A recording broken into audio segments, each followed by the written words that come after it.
And the best and the greatest day to be alive is today. And welcome to Living Unchained Podcast. I am one of your hosts, Jay Melane, also known as Wise. I am the author of the book Where, and also known as the Tech Innovator. I am your other host. I am Lekeisha, author, coach, and trainer. Awesome. This is the place where we be dropping 24 Karat Gold Bars. Indeed, family, we have a special episode here, and we're going to have a couple guests on here today that actually going to be dropping, I'm telling you, true 24 Karat Gold Bars.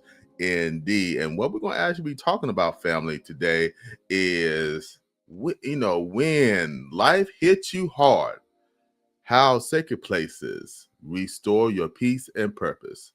But before we go into this episode, I need y'all guys to subscribe, hit the like button, and definitely share. Hey, we are a community here, and the Break Free Nation is here for you, family. So go to livingunchainedpodcast.com and you'll see information. You'll see memberships. You'll see one membership that's actually for free that you can join, where you're going to be interacting with us with a newsletter and important information, what's going on there. Then we got another one that, where we be dropping all the gold bars up in there. And we have training sessions and stuff. So definitely go to the website and get more information. So family, we're not going to hold you. I think this is a very important subject, talking about sacred places and in our journey we call life. There's times that we had to steer apart. We had to face each other, face one another, face ourselves, based off our environment, based off what we've been going through. And sometimes we do this journey alone. Sometimes we do this journey with others. And we have some special coaches, special specialists, experts that can actually have a conversation talking about this. So, I'm not going to hold you. We're going to have the first one to come out right now. That is Mr. Eric L. Harrison, the principal architect himself. So we're going to hear him, welcome him to the amazing stage. Brother, how are you doing today, man? Come on now. Let me work you in the right way. There you go, brother. How are you doing today? I am amazing. It's great to be here.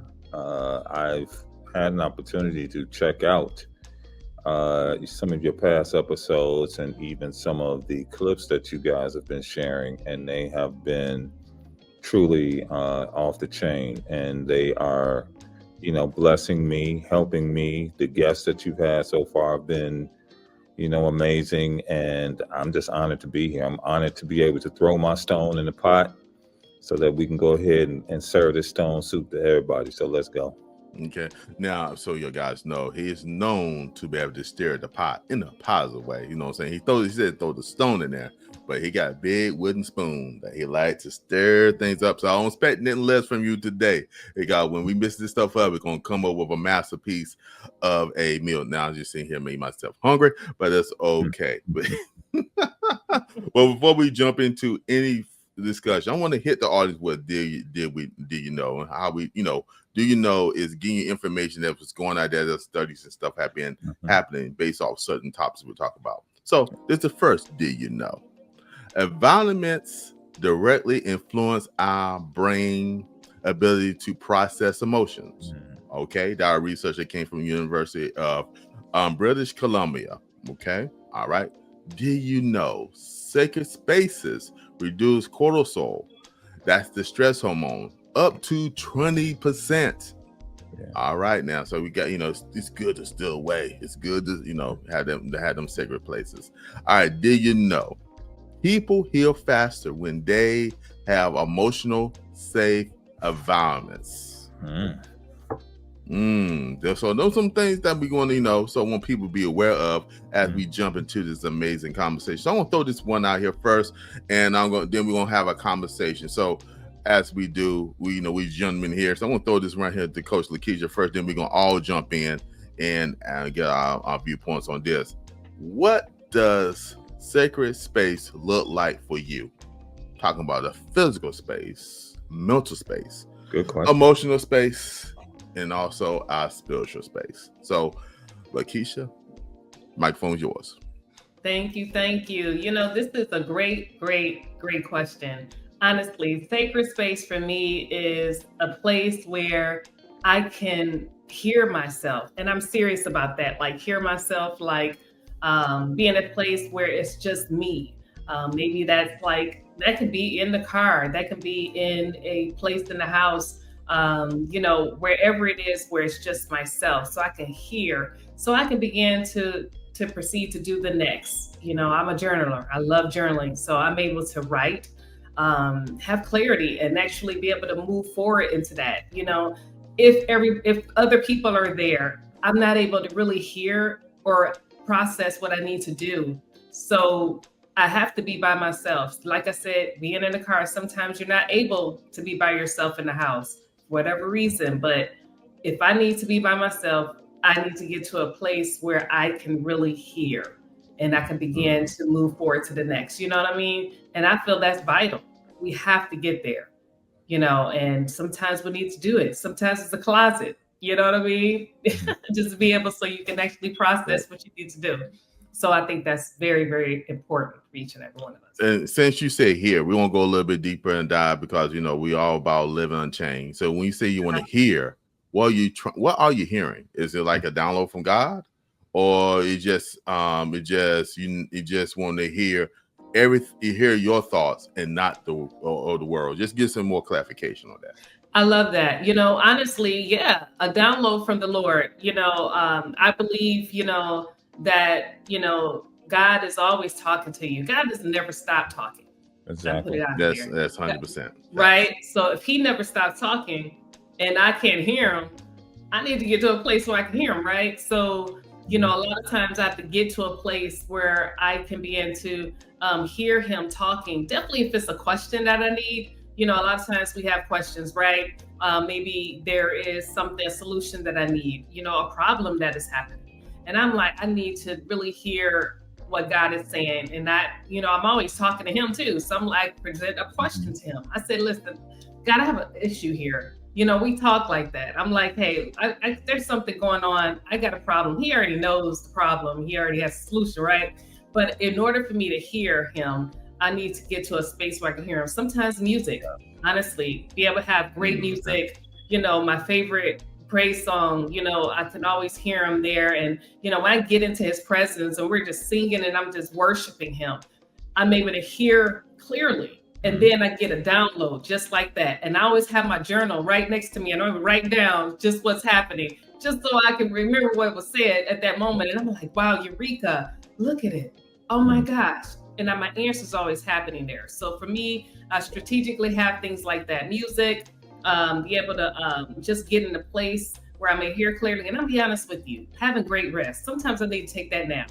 I need to go to sleep. That's good. You know what I mean? So a lot of times our mind is rapidly going, we want to problem solve. And as it's going, sometimes I need to go sit down, take a nap, because we don't take those often. And take that nap. When I wake up, it's like, wow, I'm able to be clear. And it really just dilutes anything else that I've been thinking about previously before. And I'm able to really hear what God is saying. Because he's always talking, right? So I want to hear him clearly. That helps. Come on now. Well, she just dropping 24 Karat Gold Bars. Indeed. I'm not going to follow up on that. I'm going to go ahead and go to the principal architect and let him jump in there, man. So what does sacred space look like to you? Again, the physical space, mental space, the emotional space, and your spiritual space, brother. That's a great question. A lot of what Lekeisha said is spot on. I feel the same way about that, but I had to learn some different things over time that helped me to understand what space meant. And a lot of times I thought that space meant the physical place that I was in.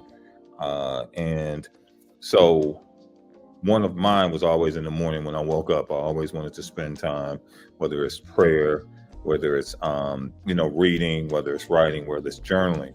But the thing that I learned over time is that space and place had nothing to do with my peace.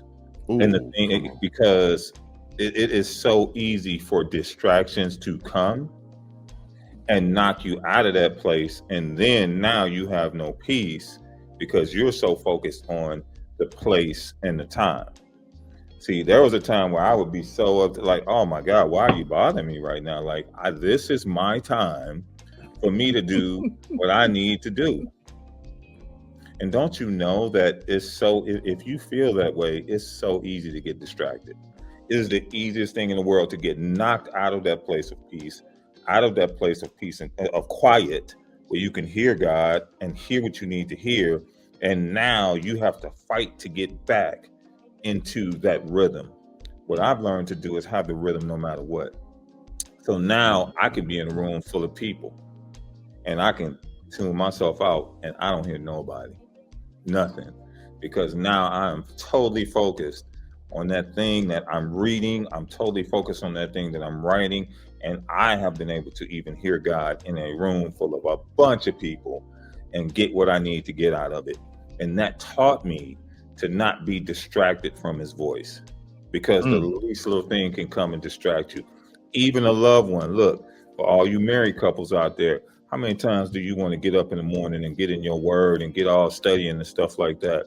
And then there's something important that your significant other wants to talk to you about. And you tell them, not now, I'm talking to God. How that sound? Like real talk, like how that sound? That sounds crazy. That really sounds. You don't think it sounds crazy, but it really that is sounds crazy. Look, that's crazy. To you, no, I'm being holy. No, you're being silly. Being silly. Because if you have to have every condition perfect to hear from God, a lot of times you ain't gonna hear from him. Jesus in the bottom of the boat. It was one of the worst storms in the world. Everything was shaking. Everybody was chaotic, but he was down there asleep, quiet, probably receiving all kind of mental downloads from God, all types of spiritual power coming from him. He said, "Man, why y'all waking me up?"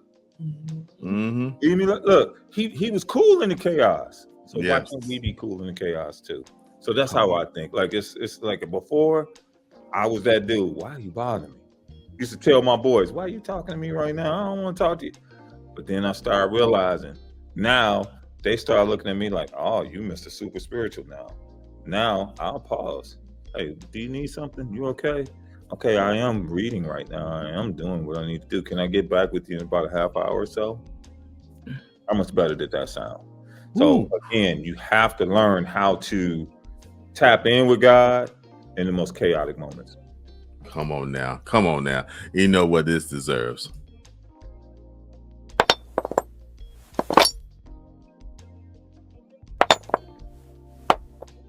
Indeed.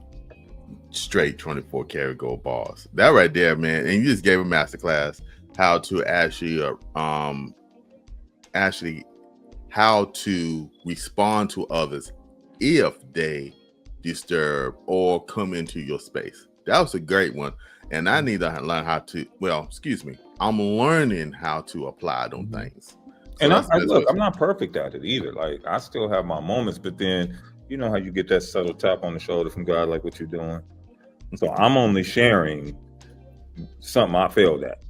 Let's just get a buck. I got you. But it's ministered to me. I'm thinking about me, and actually, I learned a lot about me, especially in the last 4 years. And those know my journey. Those who have purchased the book, as the book where I understand the journey I went through, and some of the challenge I have was understanding who I am. And one part of me is I don't take it as a negative. I have understand that I am an introvert, so I can go to places, I can give my best, give the energy, love on everybody and stuff, but I require that time for me, like Coach Lekeisha mentioned, that I got to step away. I got to, and Jesus stepped away. He went to the mountain. You know what I'm saying? So so it's nothing odd or something like that. It's something that Jesus did. He would with the multitude. Then actually he went and still where he had to go, and he prayed on his own, and he did a lot of things on. So I need that time to I guess I call myself to use the word recharge. I'll call it reflect. Get stuff out of myself. And I use that time for journaling as well and writing things down. I love what you just said though, is like Coach Lekeisha mentioned, that God is always talking all the time. True. The frequency, there is a frequency that's always everlasting, that's always going. The question is, do you have your tuner, the receiver, your tuner to tune in to be able to hear from that? And sometimes you had to get to that place. It's just like the old, remember back in the day, the old radios, the antenna, not right place. You had to go to the next room. You had to move that antenna. You had to put some foil on it to get that reception. You know, I'm just dating myself. It's all good. You had to get that reception so you can be able to tune in and get them words in. Yeah, man. And so it's very important to understand that, even as Eric says, once you discipline yourself, you don't have to be perfect, but work on yourself that you're able to even hear, you know what I'm saying, even in a crowd room, and how to you can respond. Because like you mentioned something very, very critical. Those that have spouses, those who are in relationships, you know, they'll come out, you know, the conversation might come out of the blue, and you want that time. You're trying to, but like you said, you got to be able to adjust, and you had the maturity to enough in there. Okay, is there anything I can help you with? You know what I'm saying? And then you just open my whole mind up. I remember when Jesus was dealing he was in the house, and the house was full, and the man that paralyzed, they had to lower him down from the roof. You know what I'm saying? But when they lowered him down, he addressed the situation immediately. He didn't keep on teaching and all that stuff. He actually had to. Why are you interrupting my teaching session? Get out of here. Get out of here. He didn't do that. He addressed the situation immediately. And sometimes when we are in places, and we're talking about sacred places here, family, and within ourselves, and we want to know what a sacred place is, how it looks to you. And for me, it was a challenge, because when I went through my journey of when I was in past relationships and stuff like that, I didn't understand that. So I just filled myself with the other person's space. And when I filled myself with the other person's space, you know what I'm saying, I felt I was in a crowded room all the time, because it wasn't not my place. It wasn't not my place. It was somebody else's space that I pushed myself into. So I didn't felt natural. It didn't felt real. It didn't felt, because it wasn't for me. And sometimes we put ourselves in what we call spaces. It's not even sacred to us. We put ourselves in other people's business. We put ourselves in other people's thoughts. We put ourselves there, and you wonder why you're overwhelmed. That was me. So once I understood that space ain't for me, I needed my own space. I need to understand I can manage my own space. How can I stay away? And like Coach Lekeisha get me that download. I love the way how Eric, and this one I'm going to make sure I apply to my life.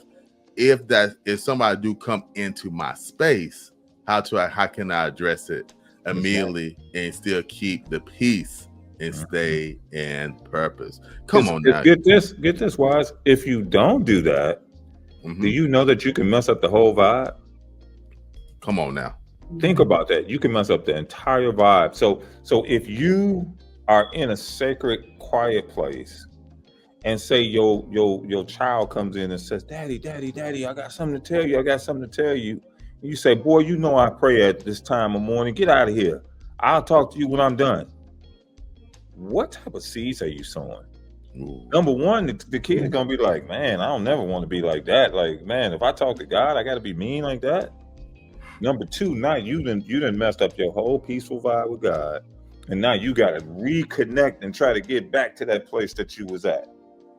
And I'm telling you, I did that so many times, and I'd be like, God, but I woke up early and I did all these other things. He was like, nah, but you wasn't in me. You was kind of in the flesh, bro. You wasn't in me. I don't know what you was doing, but you wasn't with me. So yeah, I had to share that. So I hope that blesses someone. Hey, can I say this one word? Ouch. Yeah, man. I don't know about y'all, but that's how God do me. I love it though. I love it too. I'm glad he checked me like that, because I need it. He chastised those who he loved, and I'm glad you're honest about that, because we want to keep it real. And a whole lot of things, we made everything seem hunky dory, but a whole lot of people do that. And Eric said something very important. If this don't have to deal just only with your child, but he gave a perfect example when your child would do this. Children do this at any time. They will come in and ask something like that, and then you are so in tune that thing you want to get done, then your response it's your witness. You're showing them the response. They're not seeing that moment where you spend that. They don't understand that tender moment. They just remember the reaction you gave them. Exactly. And Wise, you said the word, what you want to get done. Mm-hmm. You want to get done, not what he want, what you want to get done. And that's what hit me like. Okay, now, family, if you are enjoying this amazing episode, please subscribe, hit the like button, and definitely share. Hey, we're a community here, and the Break Free Nation is here for you. So go to livingunchainedpodcast.com, and there's links that will take you directly to that amazing community where we be dropping 24 Karat Gold Bars indeed. So we want to thank everybody who already signed up and the ones who going to be signed up in the future, because like I said, we are a community. And family, thank you so much. So not going to hold y'all guys. Back to this amazing episode. Okay, yeah. So, we got to get ourselves. Coach Lekeisha, I know you have anything you want to drop into that? Yeah, I agree. A lot of times we have our own perspective of what we want done, and that really is just what did it say? We have our own ego edging God out. And that is true. We come on now. Do it. And God is a gentleman. That is truly true. He's not gonna push you. He's not gonna push himself in. It's like, you don't want to receive it. God's like, okay, well, I'm here. And you know how it is. We're like, oh my God, I really got this. I really got this. God's like, if you got it, okay. Right. You let me know how it work out. You know what I'm saying? Yeah. I say He's never gonna leave you nor forsake you, right? So you can imagine God that right there just looking at you and just like, here we go see how far they go with this. But whenever you're ready, and it's like, okay, God, fine. That's good. Mommy, that's a good one. Mommy, that comedian, what's his name? Christian Johnson, the uncle the thing. We say, look. So watch it. Watch it. What's going to happen here? So it's going to come. Watch this. You know what I'm saying? It's coming. You know it's coming. And I know God's in there sometimes. Yeah, he's about to come. Here you go. Oh, yep, he did get it. And the thing is, like you said, we human. We do make mistakes. We do miss tomorrow. We fall short of glory. But we thank God for the grace. We thank Him for the sacrifice that we don't have to stay that way. Exactly. You know what I'm saying? We don't have to keep that same temperament. We don't have to keep that same reaction. And as Eric mentioned, Eric said this. He said, I made these mistakes before. So now I learned how to adapt. I learned how to adjust. Now I can walk in this divine wisdom that He's sharing with us, but also that He living each and every day as well, to be able to help us to live unchained. Come on now, now you know how to throw a little selfish plug in there. All right. Come on, bro. Now I'm going to throw this in here because the whole thing is we talk about safe places and stuff. I want to ask this because I want to say something on this one, definitely myself. Why do people lose their words in unsafe environments? So let me throw this out. And I threw this out there for a reason. Because when I was in a past a toxic relationship, I was trying to do everything to be what I call super positive, or what we said, keep the peace. So I'm trying to keep the peace and everything like that. So I did not even use words. I did not try to cause any conflict. I wanted everything to be smooth. I wanted we call everybody happy. And what it did, it caused more conflict because it was not truly me. I didn't feel safe. I could express myself because I figured it would go into a deeper discussion or argument that I didn't have time. Well, in my mind, I didn't have time for. I ain't trying to explain. So when you put yourself in the environments, you know what I'm saying, that could be physical, that could be mental, whatever it is, and you're not able to use words. And I had to learn through me, that failure of that relationship, I have learned, no, it's okay to be able to speak. You don't have to speak toxic, but you actually letting people know where you're coming from and where you stand on. And sometimes when we lose our word, we call unsafe environments. And I can't speak to everybody because everybody's environment is different. I remember growing up, and this is also in the book where too. So I had to mention because I was saying certain things.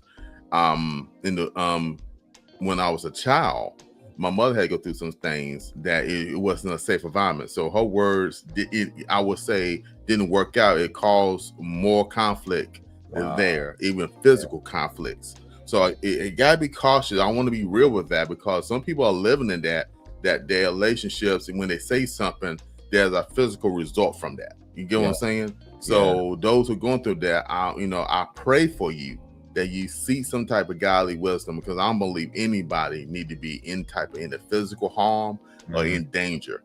So so I encourage you to find godly counsel and remove yourself from the situation. Fortunate enough, my father left, so that threat left. But it, like you say, as a young person, it in tune me like, oh, I don't want to be like that. Some kids take on. I was the total opposite. I didn't want to be like that. So I was super nicer than I need to be with my mom and all that stuff like that, because I saw what she went through. You get what I'm saying? So that impression, I didn't want to be this way. I don't want to be like that. So, and then it impacted me to a certain degree in my relationships because I want to be super safe.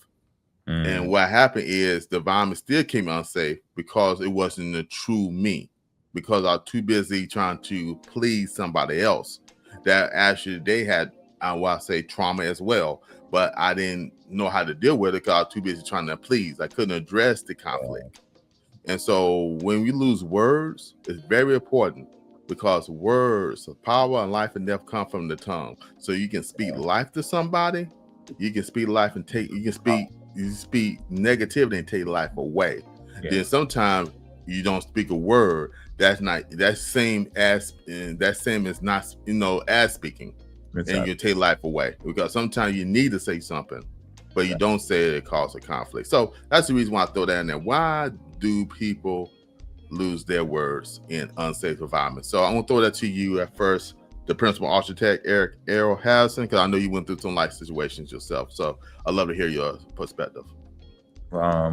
First of all, before I say anything, Wise, thank you very much for being so transparent and so vulnerable. It's amazing as a man how open you are as a man. It seems like that's the narrative nowadays, and it's kind of the sexy thing for everybody to say, "Oh, open up, cry, all that, men and all that." But it's not done as much as people say it is. And for you to actually open up about something in your past that is just so deep and so personal, and to actually even talk about how you've overcome it is absolutely amazing. So I have to give you kudos on that before I even say anything. Appreciate it, brother. So to elaborate on what you're talking about, one thing that happens when we go through those types of situations, or we're in unsafe environments that we consider in our mind and our spirit and our soul to be unsafe, what happens is that we begin to create biases. We begin to have biases develop in our minds, in our spirits, in our souls.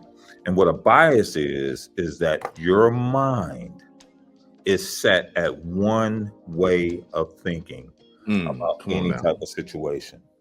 Now, this is something that a lot of people may not know. You guys probably know this as coaches, but do you realize that there are hundreds and hundreds and hundreds of biases? It's not just one. It's not just two. It's not just three, but literally hundreds and hundreds of them. So every time you go through a situation in life, a bias forms. Look, it forms with food. Come on, try to buy. Yep. Think about it. Oh man, I don't like that. Oh, I like that. Give me that. I eat that. Forms with people. I don't like them kind of people. They kind of. Tell them to come on over. We'll have a great time. It happens with things. Man, I love red sports cars. Mm. See what I mean? Everything that I just mentioned had you tap into a bias somehow, some way. Either you liked it or you didn't. And there's all kinds of biases. Let me just name one. I actually took a couple of notes while you were talking. One of them, this is a good one, and my wife and I talk about this. There's one that's called Dunning-Kruger. Dunning, Dunning, Kruger. Okay. Okay? And it's the Dunning-Kruger effect. And you know what that is? That's when people think they're more than what they actually are. So you've been in a situation whereas they had you high up, you got kudos, and you're all good, and you're taking that through the rest of your entire career. So no matter who you talk to, no matter when you talk to somebody, it's all about what you know, not what they know. So you can never learn nothing. You're the best, and it does not matter what anybody else thinks. That's a bias. Another bias is this, the status quo bias. The status quo bias.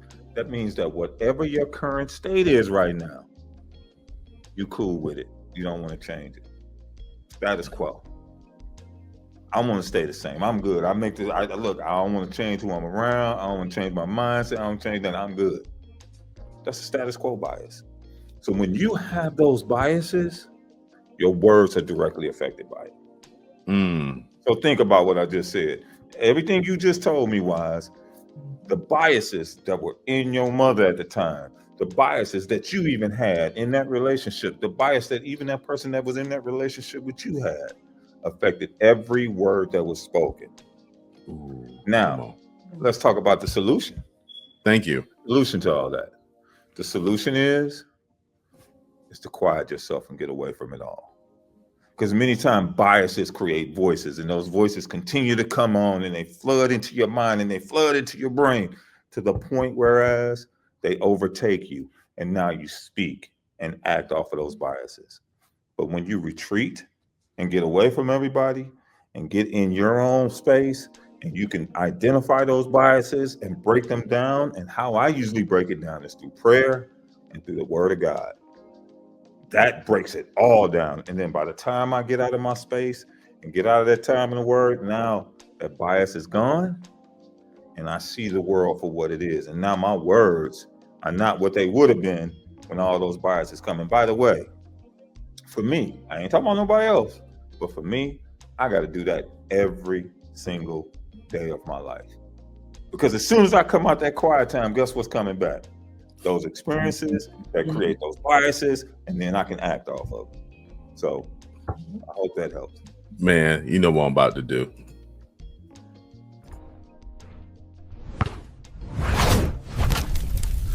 Yeah, Lego.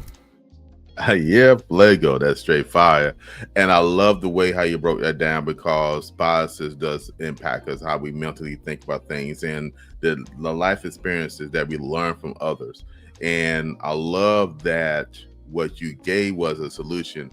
And I had to reflect for a second. I had to reflect what you said. I was so busy at one time. I'm talking about me, because I want to be honest with people, because we live unchained. Yeah. So at the time, especially about around 4 years ago, when I had to reset, I had to do my life reset and had to get myself together. And I was looking for others I could talk to. And I just couldn't find that one person I really could talk to at that time. But when I got into that quiet, still space, it was just me and God. Just me and God. And the word of God came to me. It's actually mentioned, I believe, in Hebrew, and I gotta get correction, but I believe in Hebrew 4. He said, when you enter into his rest. Yes. When I enter into his rest, that when the revelation start coming, that when my thoughts start clearing up, because I could rest in him. Yes. For he is the Lord of the Sabbath, right? So once I realized it wasn't I could speak to my mom. It wasn't that I could speak to my other closest friends. It wasn't that I could speak to, just find a pastor to talk to at a time. It was me going into that still, quiet space. Yeah. And be able to get rid of all the noise. Yeah. And it was just that one voice for me. I only can speak because I am a believer. So those who are not believers can speak for you. But as a believer, when I heard that voice, that still voice that check me and realize I can give it all to him and rest in him, that when the situation start changing.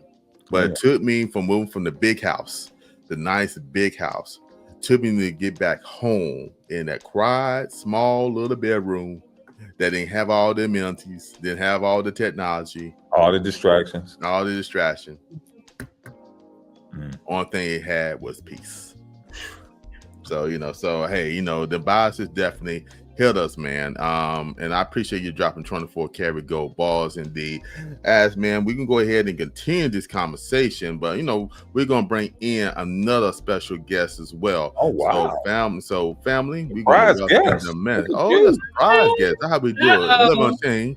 So we're gonna bring to the amazing stage the amazing Coach Mike Patterson. How you doing, brother? How you doing, man? Hey, I'm doing fantastic, man. How y'all doing today? Doing good, brother. Good. Since you joined, man. And we appreciate you, man. Yeah, man. We're talking about how sacred spaces restore your peace and purpose. But we're identifying a whole lot of things with the mental, the physical, and we are talking. And Eric gave us a great revelation about how biases are formed as in childhood and through life, and them affect our decisions and how we deal with spaces. And sometimes we don't realize we need to get away into a quiet space, a space for ourselves.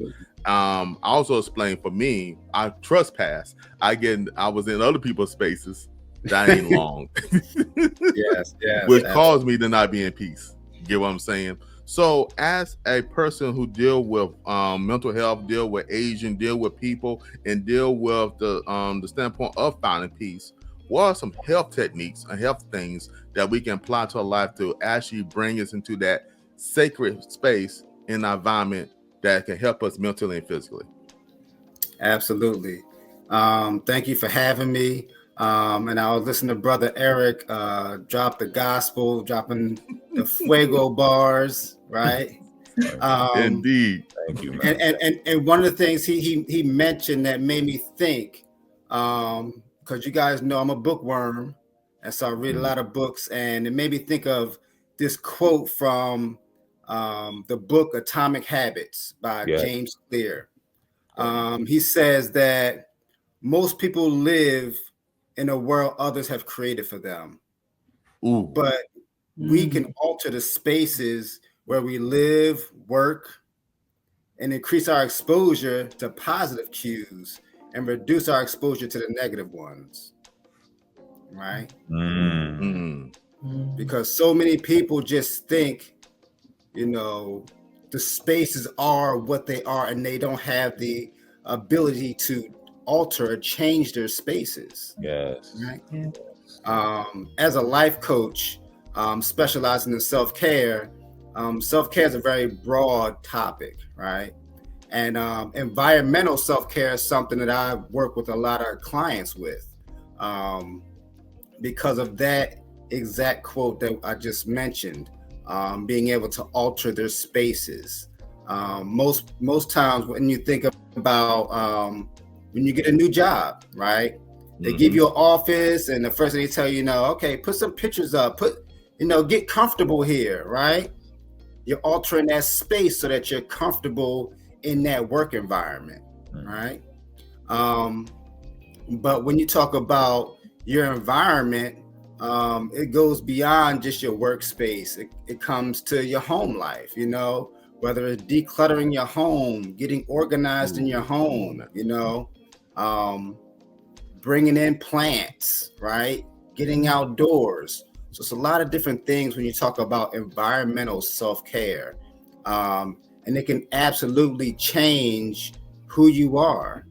I'll give you a brief example. I was working with a client who I won't say was a hoarder, but had a lot of memorabilia, right? So it was starting to clutter the home.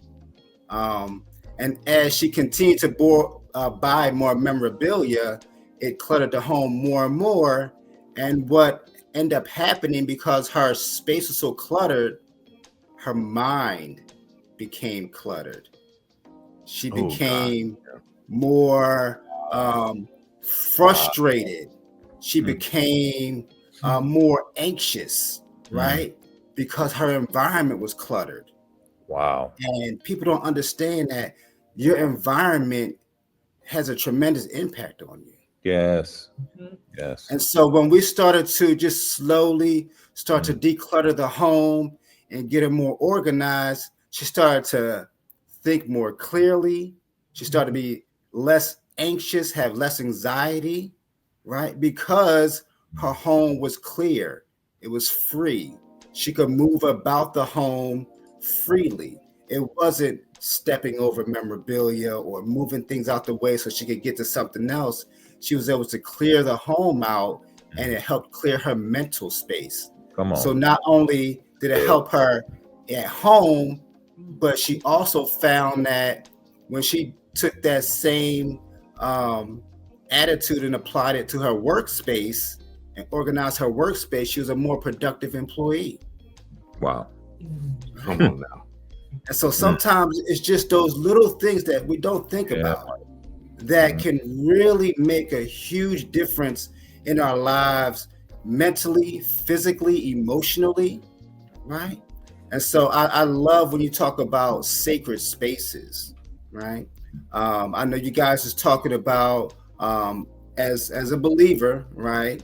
I heard Brother Eric talking about having that time daily, that quiet time daily to kind of reset and rejuvenate himself every day, right? And that's very important because I'm the same way. I wake up every morning just about the same time every morning. The first thing I do is take that 10-15 minutes time to just have that quiet time, whether it's praying or praising or just being grateful, right? But that helps me in my space, right? Another thing with me is I don't like a dirty sink, right? So before I go to bed every night, regardless of how late it is, I have to have my kitchen cleaned. Because if I come downstairs and my kitchen is dirty or there's things in the sink, it throws off my whole day. I feel like, oh gosh, now my day is kind of thrown off, right? It may not be that way, but now I have to take out time to do that, which kind of pushes me back. So it's kind of like, a domino effect. And so that's why, having that sacred time to yourself and having a sacred space to have that time is important. Come on now. That's 24 Karat Gold Bars dropped in the. Wow. Come on, Eric. I know you want to drop in because I was about to say something. No, I want to hear what Lekeisha got to say because she over there fidgeting in her seat and moving around. Look, she got something powerful to say. So let's hear what the Queen got to say. Come on, Queen. Come on, Queen. Thank you. I was ready. I was letting the guys go, but I got something to say about everything that y'all said. I just want to add to it. I agree with everything that you're saying. It's the environment, honestly, and this is about having a sacred space, and also understanding a lot of times we lose our language, and we have no idea what to do. We lose our language because of the environment that we're living in. You didn't have a choice, the environment you were in, so you had to really adapt. So you are literally in survival. Some are in survival mode. Some are in, in an environment where that you're just trying to just survive, and you really don't know any other language than the language that you are given. It could be a toxic environment. It could be a healthy environment. It can be an environment where you just didn't really have a buy-in. It doesn't matter what it is, but if you are in a position where you really don't know who you are, you lose your identity. You really don't have the peace that you want, depending on the environment. It could be an environment where it's like 10 kids, 10 people in the house, and you're just trying to have a space in there to try to live, and you're just trying to survive. And mind you, it is what it is. That's all you had. You made it happen. But at the same time, you really don't have an identity understanding really how to move forward. you're used to living the way you were living in, you know. So what do when you get out, when you finally make a change in your life? What are you doing? You're trying to add and buy things to really, you know, pacify the environment that you were at, right? Instead of healing from where you were at and finding out what you need to do. So you got a lot of recovery, you know, a lot to regain. But at the end of the day, you can regain it, you know, and understanding how to move forward. You know, I would say this, a lot of times, you know, the relationships that we have, you know, we're punishing ourselves because you were used to being punished. You were used to, you know, being in a position where you had to apologize for everything. Because guess what? You had to apologize for everything when you were younger. And that's why I always talk about, you know, how we need to break free from a lot of the toxic patterns from our past. We have to be able to heal from that in order for us to move forward into something new. You know, when my mama used to do it this way, my daddy used to do it this way. So that's just what I raised, you know, and it was good. It was cool. But if you want to do something different, you have to begin to really shift and do something different. You know, so, you know, that's what I wanted to add to the conversation, honestly, for us to be able to move forward ahead, for us to have the peace that we want. Because there's a lot of people that are living in havoc in their minds. Yeah. You know? So we have to build out of there. Yeah. That's all I want to say. 24 Karat Gold Bars drop indeed.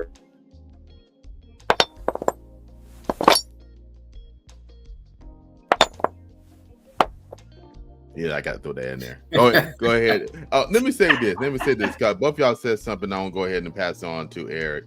There was a book that I wasn't the biggest reader, and you know, I sometimes had challenges with that, but I have learned to appreciate reading a lot more. It was a book that came out a long time ago, but the book is entitled "The Biology of Belief," and that book, gosh, who's the author of that book? I gotta think of it for a second now. I gotta think of who's the author of that book. I believe Bruce Lipton. I think that he's the author of that book. And he said two big things out there. He said, you know, because he was doing the test with the pressure disk based off of environment. And when he put the cells in a bad toxic environment, it didn't grow. It didn't grow and do all. But he put the cells in a positive induced environment, they tend to flourish, the cells. Yeah. So, you know, he had seen in there, he says, the environment, stupid, it's the environment.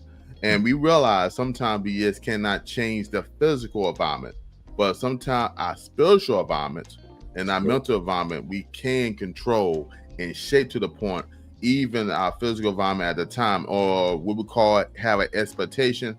This got to change. I know this is going to change, and this will going to change. And you have to will it. And some things happen. And some things happen by the grace of God. So when my father left, because my father was very toxic, he didn't set a positive environment for me. But he left, that environment shifted. You know what I'm saying? If he had been there, I don't know how I would turn out. Or, you know, I would turn out, I don't know. But I know by him leaving, that actually that energy, that negative energy actually changed the perspective of how I look at life. Yeah. And like you said, you learn biases. Like Lekeisha just said, with the parent standpoint, you see what they're doing. So I saw what my mom doing. I took on some of the things she, you know, like you said, Eric, you learn the biases, the effects that maybe you haven't opened your mind. That's another way to do it. Or because you don't learn till later until you see something that, oh, I can apply this different. Or you see something that your father did. I try to do the total opposite. I try to be like Spider-Man and Superman, try to save the day. You know, like Coach Lekeisha said, how did that work out for you? You know, it worked out well, but I took a lot of bumps and bruises, and I didn't recover like Wolverine. Yes. So it worked out for the better because God graced in my life. But many people don't have that opportunity, and they'll fall short, and their life will be shortened because they didn't have the environment, or I think people provide that too. I mentioned before the podcast that God had blessed me with amazing people in my life that set a environment that I can prosper from mentally, spiritually, and physically. And I thank God for Eric L. Harrison. I thank God for Coach Mike Patterson. I thank God for the amazing Coach Lekeisha, for I Am Amazing. She's so amazing. So I was saying IamAmazing.com, but that ain't your website. It's IamLakeisha.com. That's your website. But I had to give you enough. Hey, you may want to take this, get registered, register that domain. But it just came to my head. So with that being said, family, it's great to have people in your lives that actually encourage you. Yes. That actually will push you and be real with you. Mm-hmm. I need people who need to be real with me, and also I'm willing to we call it tough love. Just being real. You know what I'm saying? Mm-hmm. Tell it like it is, so you can get your life back on track. So I like, I don't want nobody to be smacking me back in my head all the time. I'm not talking about you, Eric. Smacking me back in my head every time, but you do want people to actually encourage you to the point, that you will stay. I'll call it a straight and narrow as much as possible. Hey, family, it is I Am Lekeisha, and I want to talk to the ones that are feeling stuck. You know, the ones that are feeling like you are in confusion, like you're feeling like you're in fear, like you having a season of loss of clarity and without confidence. Listen, my latest book, How to Get Unstuck, Confused to Focus, is truly for you. It was written for the ones that are feeling just like you're feeling, very confused, with no motivation, without a roadmap. And I'm giving you a roadmap. Grab your copy of your book. And I promise you, this book is really going to change your life. It's going to show you how you can have your purpose and understand that you have power, which you truly do. If you're in midlife, if you're someone who are transitioning from careers, if you're someone who's trying to figure out what's your next move, this book is really going to help you, and it's going to show you how you can break free from the mental clutter, how you can have divine clarity, and you can understand how you can move forward and understand and have a strategy and move forward ahead. Promise you, it's going to be great for you. Grab your copy, show it to someone else, because I promise you, you're not by yourself. Let's not move through the world without understanding who you are, because you have power. Have your power and focus with this latest book. Eric, I want you to step in, share some of your viewpoints on that. Then we'll go around the circle and stuff and actually get some more points going on. Sure.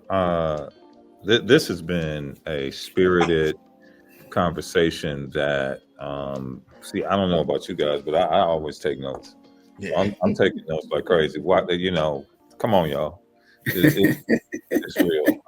I am always learning. I'm always sharpening my sword, and that leads into the next thing that I'm about to say, because we talk about quiet spaces and we try to liken a quiet place to a peaceful place. It's usually synonymous. We want to make them the same or equal. And the thing that I had to realize over time was we try to think that peace means, peace be still, don't do nothing. Or peace means to just kind of just float along and just let things happen. But I'm here to tell you that peace requires work. Peace requires work. Peace requires a lot of work. Imagine the chaotic world that we live in. We're going to get off this podcast. This is euphoric. All this great information we getting. But as soon as we probably get off this podcast, there's going to be something. Whether we pick up our phone, whether we do something that's going to try to take us out of that place of peace. And it's always work to get back into it. Mm-hmm. Now, simple scripture I have for you. Psalms 34:14. And it says this: seek peace and pursue it. Seek, that's work. To chase, yes. To require, to demand it. That's work. Look, pursue. When you pursue something, you sitting still? Are you not doing that? No, you pursue it. You have to go after it. Okay? And then peace is that state that you're in while you're doing those things. So I don't want people to misconstrue sitting still, not doing nothing, looking, not saying the right words, not doing the right things as peace. Peace is speaking those right words into a situation. Peace is doing the right thing at the right time. Because when you speak those words and when you do the right things, then the consequences line up. And if the consequences line up, peace is inevitable. Woo-wee. Yeah, Lego. I got one more. I don't do the most, but I do a lot. That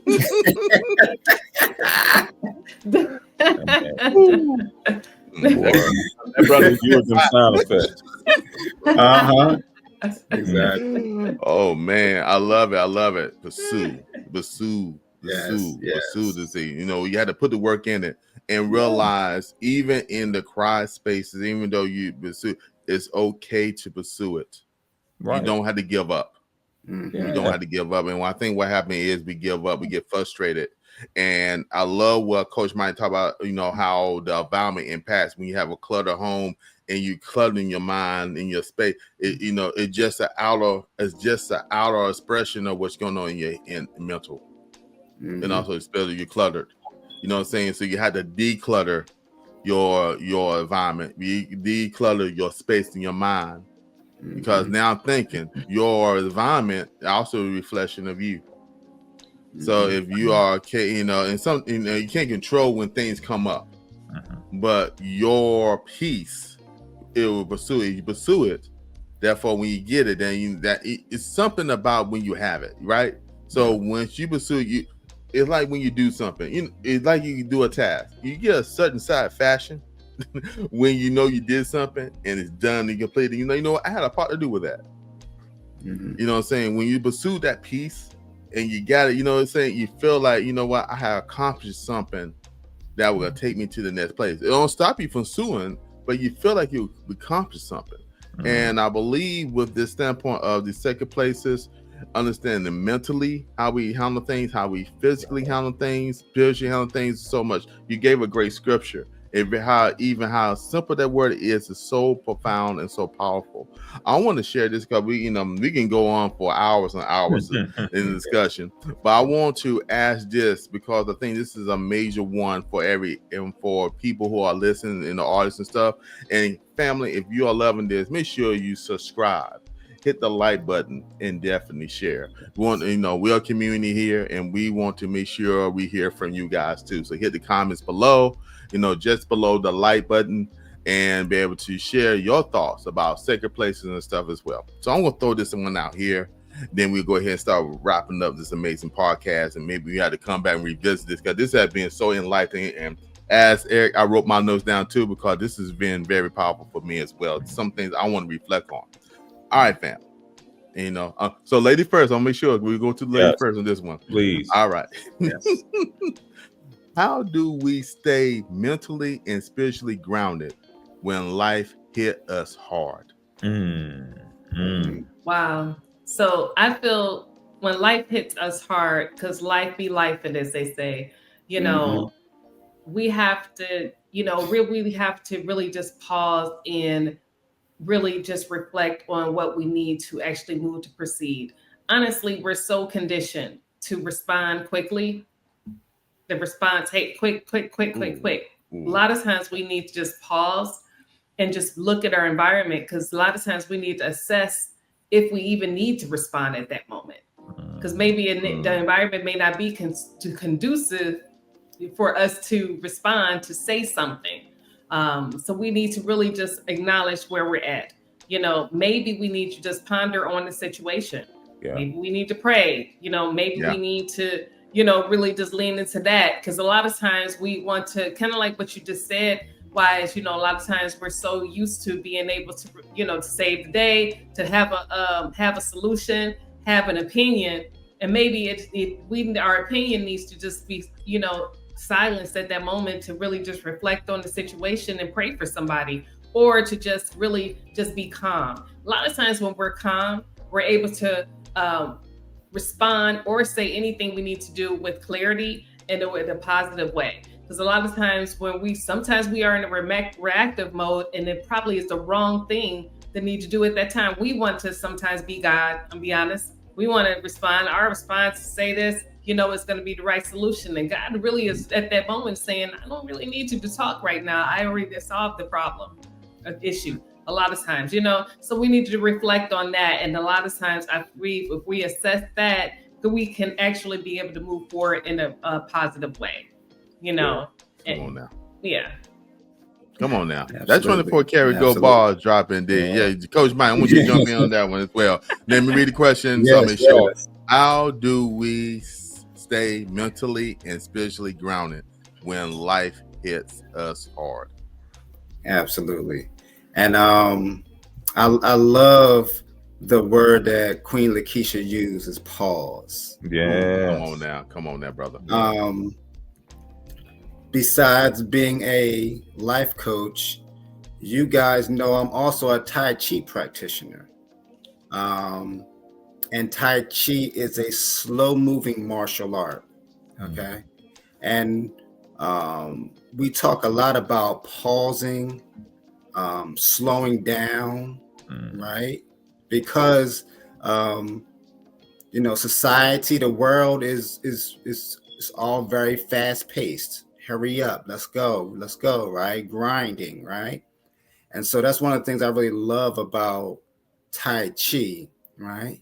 But beyond the pausing and slowing down, one of the other things that we discuss in detail is the word grace.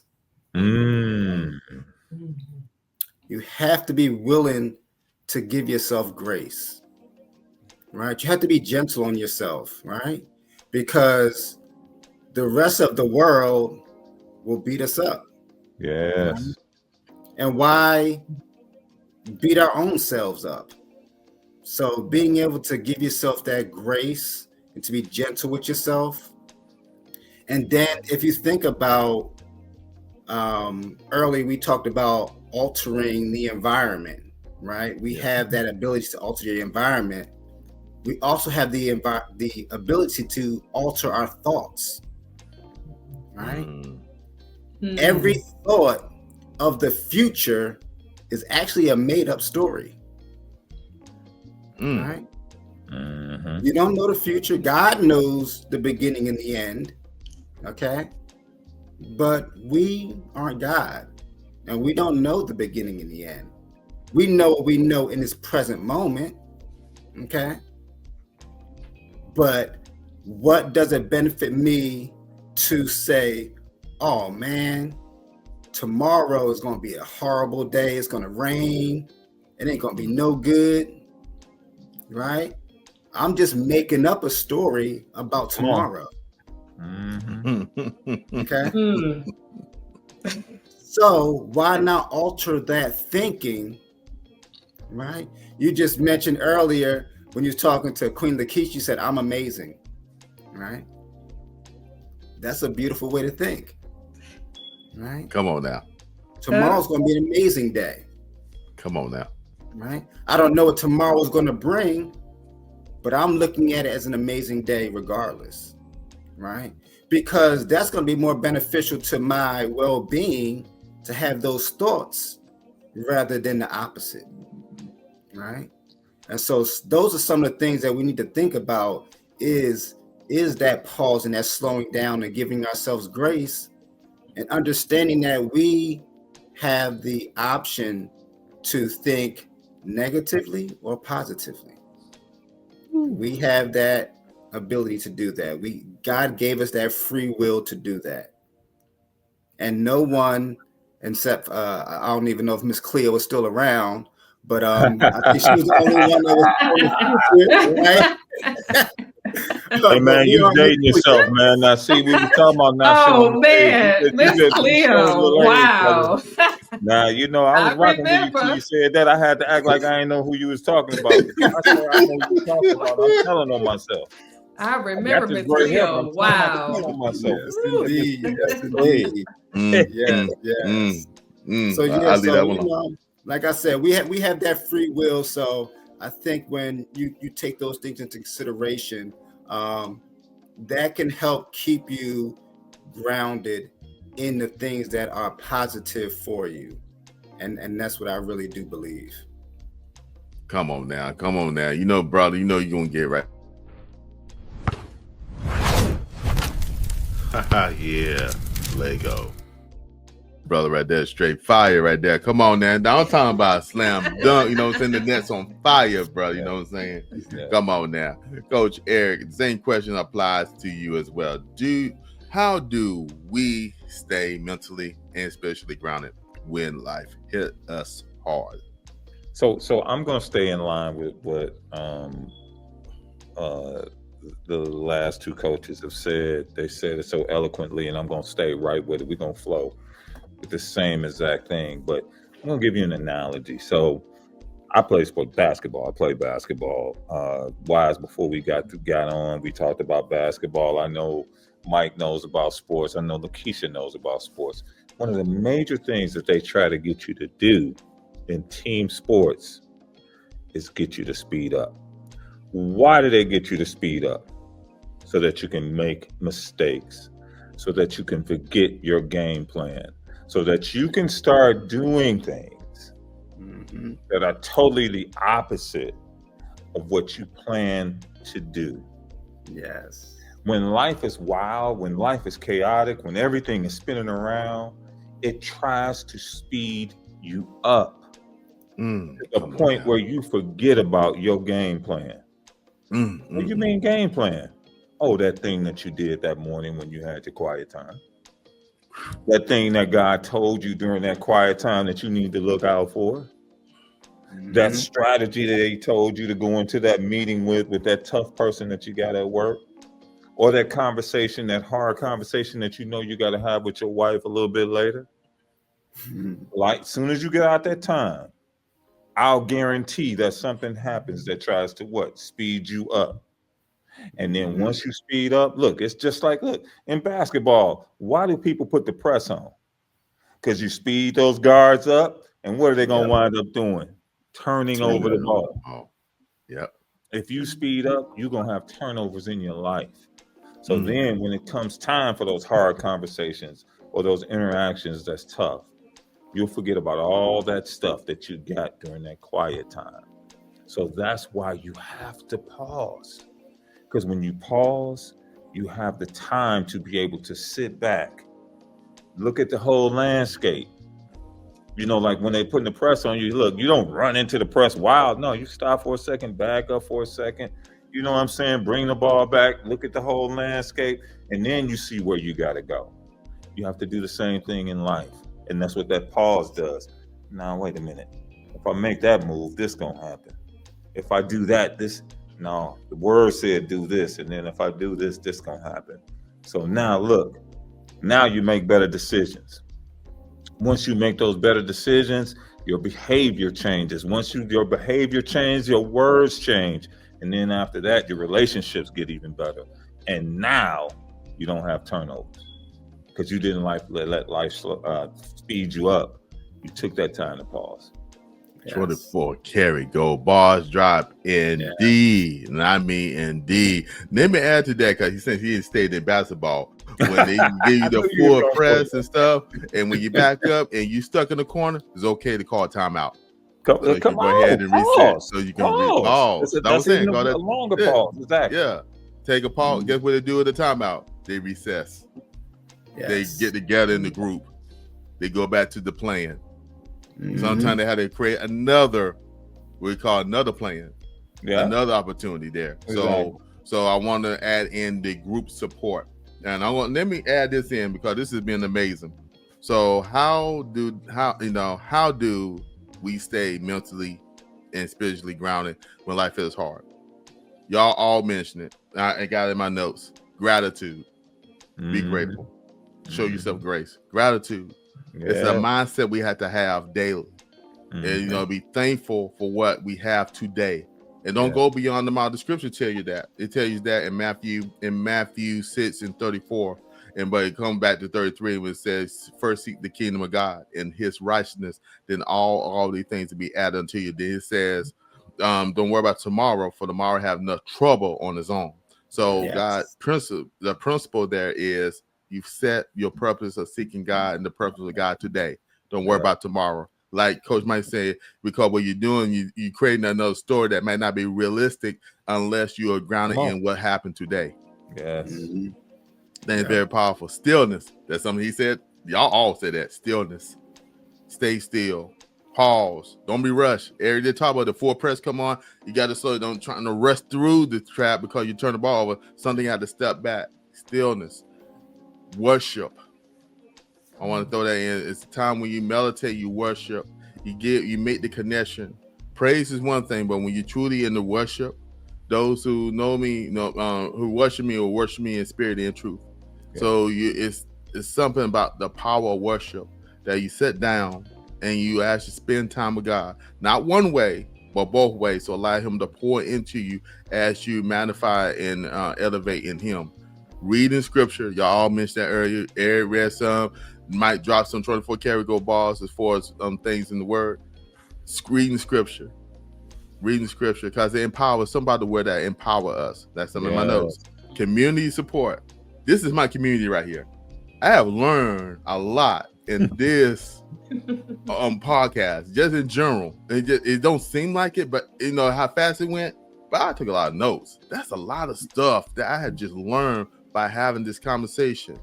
Community supports is very important. Have people that that's in your circle that is trustworthy and true. That and then I said I won't throw this one in therapy. It's okay to give coaches. Yes. If you need help, get physical. Get go. If you had to get a licensed therapist, you had to get a coach, a mentor. You are surrounded by coaches on here, family. So if you have challenging stuff, each and every one of us got a platform. Each one of us are uniquely certified in some way to help. But if you need help, seek it and get it. You're not alone, and don't do this alone. And you don't have to. It's okay to get that quiet space. It's okay to seek out, but you really need help. You know what I'm saying? Don't be isolated enough that you don't seek it. Then Eric said this earlier, and also is confirmed by Coach Mike and also by Coach Lekeisha. Disciplines, routines. Have disciplined routines. Have things in your life. Mike said, I get up early. I get up at the same time every morning. Coach Eric says, hey, I do this at a certain time of the day. I eat at this certain time of day. I pray at a certain time. I know for a fact, Coach Lekeisha, she get up early in the morning and she meditates and she get her day going. It set her day. She do her affirmations. She do the routine. So the day is not defining her. She's defining the day. Come on, man. Defines the day. So I think it's so amazing, and I think hopefully y'all guys take something from this that you can apply. Definitely hit the comments. Let us know your thoughts. If you want more information about this and stuff, hey, we'll bring everybody back again because I think just touched the tip of the iceberg. So, Coach Lekeisha, you have anything before we ask how the gentlemen, how they can connect with everybody? Coach Lekeisha, have anything additional you want to add in? Yes, I would like to say, please take something that we have said and definitely move forward into it. It's important for each and every one of us to create our day. You have the authority to be able to do that, and begin to do it small. Begin to fix your bed up. Fix it up first thing in the morning and begin to speak great things about yourself in the morning. I'm telling you, as you start your morning off right, I'm telling you, that's going to really just start finish your entire day. Honestly, begin to say what you desire. You will begin to move forward into it. So I promise you, family, connect with us on Living Unchained Podcast every Friday at 5 p.m. Eastern Standard Time. And definitely make sure you tune in to Wise's book, and my book, How to Get Unstuck, Confused to Focus, family. I promise you, you're going to be able to be transformed through those definitely resources. Moving forward ahead. Back to you, King Wise. Well, thank you. Appreciate you sharing that. All right, we'll go with right beside the lady, the amazing Coach Mike. Anything you'd like to share? Then also, any final words you'd like to share? Then after that, how people can get in contact with you. Yeah, when we talk about final words, I think we all spoke in alignment, right? And so I hope that anyone who does view this podcast does get something out of it, finds a seed, right? I tell people every time I talk, I'm just planting seeds. I'm just throwing seeds out there. Some are going to harvest, some won't. Okay. We're all different individuals. I don't believe in anything being cookie cutter. So it's about finding what works for you. And it may be some trial and error to find out exactly what that is. But being intentional, and like Coach Eric was talking about, pursuing, putting in the work, it's important, right? And so taking that intentional time to truly find what works best for you is going to be the key to success. Okay. And as far as how you can find me on Instagram at Life Coach Mike P. You can find me on Facebook at Mike Patterson, just my name. Or you can always visit my website, makinglifegood.org, to find out about programs and services and events that I have going on here in North Carolina and sometimes nationwide. So I look forward to connecting with anyone who's looking forward to connecting with me. And I hope that this podcast and our words truly bless someone. Come on now. This brother right there dropping 24 Karat Gold Bars indeed. All right. Eric L. Harrison, the principal architect. Yes, sir. Any final words you'd like to share with everybody, then also how people can get in contact with you? Most definitely. Listen, so this reminds me of the times when my parents used to have all our family members over on a Friday night. And, you know, my mother would cook all those good meals and all that good food up, and that music would be playing. And, man, they'd be laughing and playing them cards and having a good time. Well, guess what? We just did the same thing. But, man, we did it just a little bit different. And our meal was a little bit different. And we had a meal that, man, fed our souls, fed our spirits, fed our minds. And now we got something to work with. My last words are this, and it's just really simple. I love what Mike just said. Everybody's journey is not the same. But what I pray more than anything is that there is something we said that's a catalyst. What is a catalyst? It is when something is added to something else that's dormant and everything becomes active.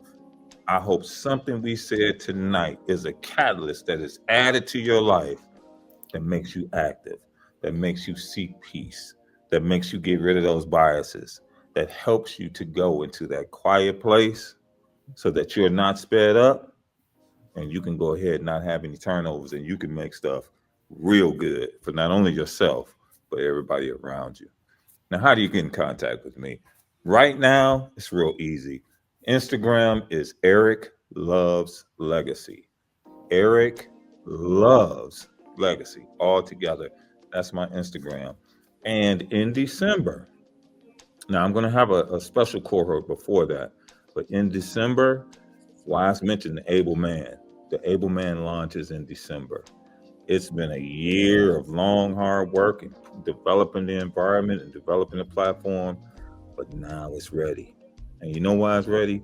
Because my wife, I can feel those whaps on my back right now. She's been cracking that whip, and she said, boy, you got to get this thing out there.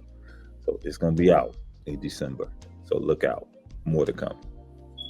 Again, 24 Karat Gold Bars dropped indeed, and I thank you both. And yes, we'll definitely be looking forward for the Able Man. I know I'm gonna be a part of it because your mission, I believe in it, and somebody who had to go through the journey of manhood. It definitely speaks to me, so I appreciate that. So I'll be looking forward in this upcoming December at the time of just recording. But if family, just so you know, the links will be below the like button in the description. So definitely check out the links for these amazing coaches and get in contact with them as well. Family, you know what I'm going to say. Love is a action word. While you're taking the time to love yourself, make sure you show love to someone else, and we'll see you on the next podcast. So everybody, take care and peace.